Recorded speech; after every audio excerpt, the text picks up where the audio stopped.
morning, fine folks. Welcome to beautiful Stone Mountain, Georgia. If you're following the 120-day thing, this is day 93. But we're not talking about nutrition today. I want to show you one of my favorite spots and give you a quick update on the training program. So let me get up on this rock and we'll talk a little bit about training methodology.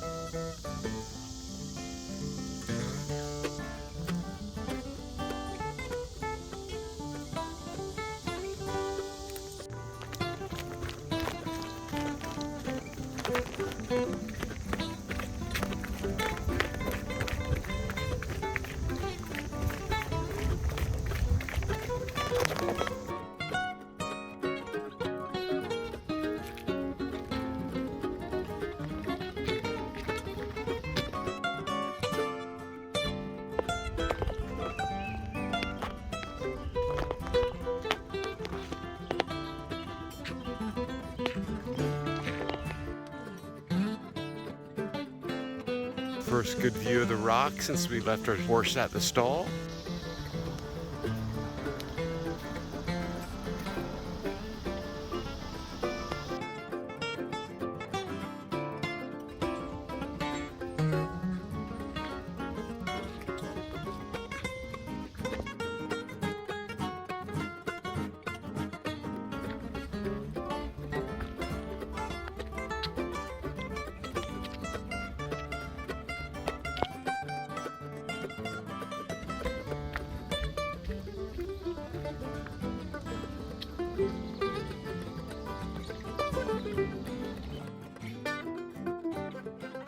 Good morning.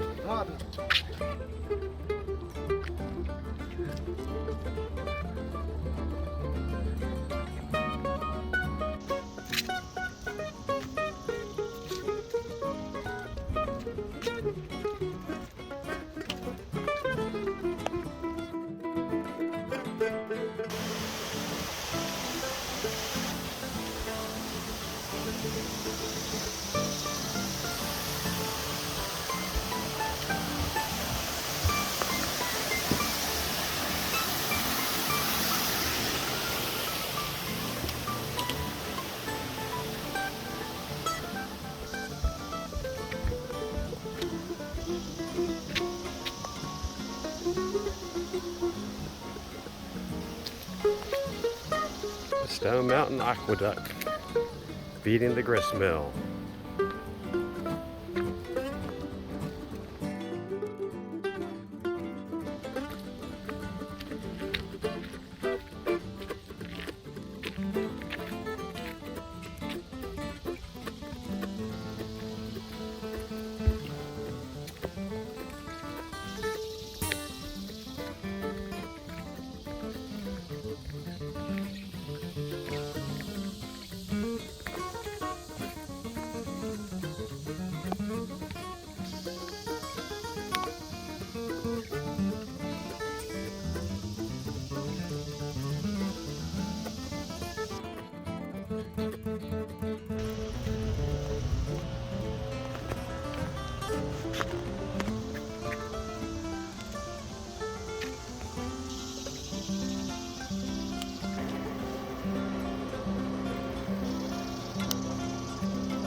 Now we get to make our push for the summit.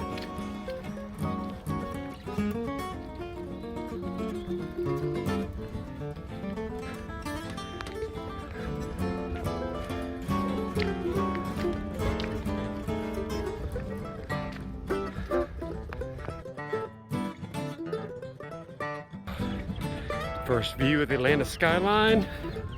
Come down up there, my favorite part of the climb.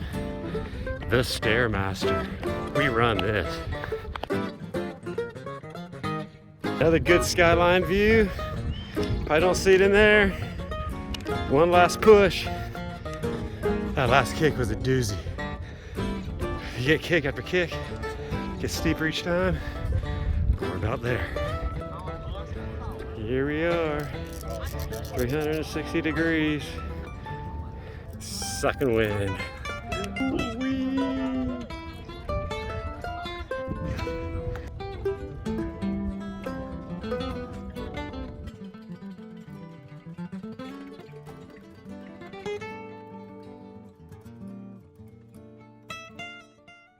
I've had a few people ask me about the trekking poles. These are the most unexpected piece of equipment for me. 10 years ago, you would see people in Europe using these for ultramarathons, but in American ultramarathon culture and even AT thru hike culture, trekking poles were less common. Over the recent years, that's changed among AT thru hikers and ultra runners. I think one reason they were adopted in Europe first is because they have more winter alpine sports. So if they're skiing, snowshoeing, doing winter mountaineering, it's a natural progression to keep the poles with you when the snow melts. My attitude towards them was, I don't want another piece of equipment to keep up with. I like to have my hands free. I like to be able to use them. Like, I don't want to carry something extra. Wow, I love them now. One of the fundamental things that the trekking poles does for us is it gives us some benefits of a quadruped.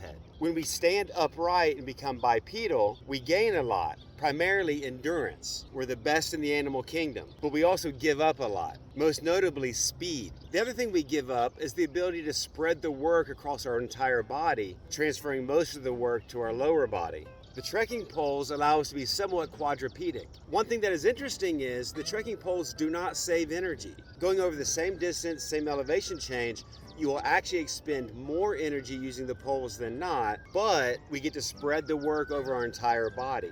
Another thing that these help with is biomechanics. It gets your upper body moving with your lower body. I find myself when I'm not carrying these, I move my arms as if I were. So I'll go ahead and give you the basics of how to use these. This is not a complete tutorial, but this will give you a general idea to get started. First of all, the way you put your hands through the strap, you let it hang down naturally, and you reach your hand up from underneath on top like this, so that the webbing is in the webbing of your hand. We try not to distribute the force into our grip. We put the force into the straps. So when you're using them, you're putting the weight in the straps and you're keeping your grip pretty loose. We can use them on flat ground, going uphill, going downhill. And the way I get started is I let them drag behind me and move naturally. And the sensation you get is that you're pushing behind you. So that's just the basics of trekking poles. I love them. I'm surprised that I do. But as with a number of things, they've definitely proven to be game changers. Okay, quick training update. Obviously, the Hacking Ultra project culminates in me attempting a 100-mile foot race. But our way of getting there is not to try to turn myself into the ideal ultramarathoner. My life and my goals are bigger than this one project objective. We hear a lot lately, go slow so you can go fast. Well, I'm gonna turn that on its head. I'm gonna go fast so I can go slow.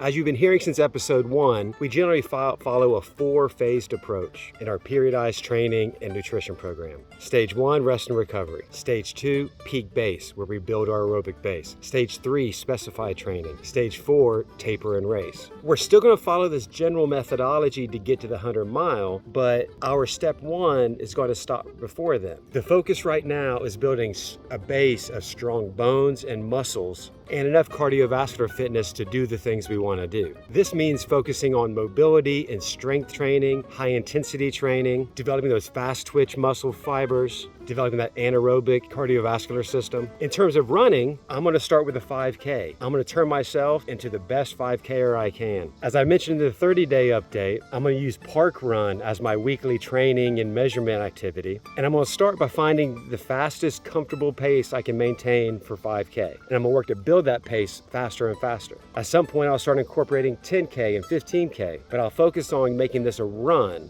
I will probably incorporate some road races, 5K, 10K, half marathon.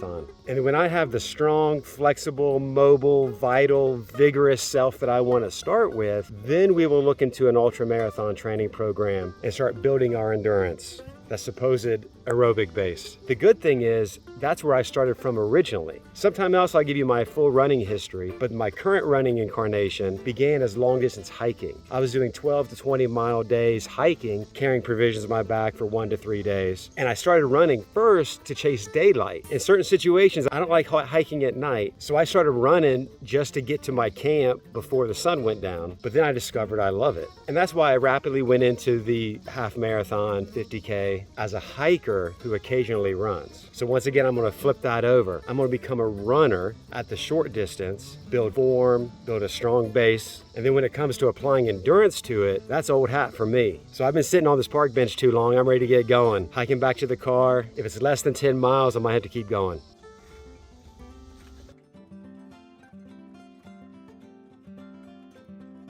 So I made it back to the rental car, and yes, I walked around the police station so that my Garmin watch would show at least 9 miles instead of 8.89. As you see, my ego is firmly intact, trapped in my karma like everybody else. But even though it's impossible, I have vowed to escape it. Thanks for coming along with me on this one. I needed that so bad. Now I need to get back to base camp, get some work done there, and then I have an appointment with my favorite chiropractor, Dr. Jared Wiskin with Vitality Sports Chiropractic. And then I think Claudia and I are going to find some trails after that. Stay tuned for the bonus round. Sunset at Roswell Mill.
Want to know how little I've been going barefoot lately? Look at how white them feet are. I need to rectify that. I'm super stoked to get a tune-up from Dr. Wiskin here, and you guys will meet him soon. He just agreed to do a full-length interview, so watch for that coming out. I'm gonna go see if I can get a little more right to plumb.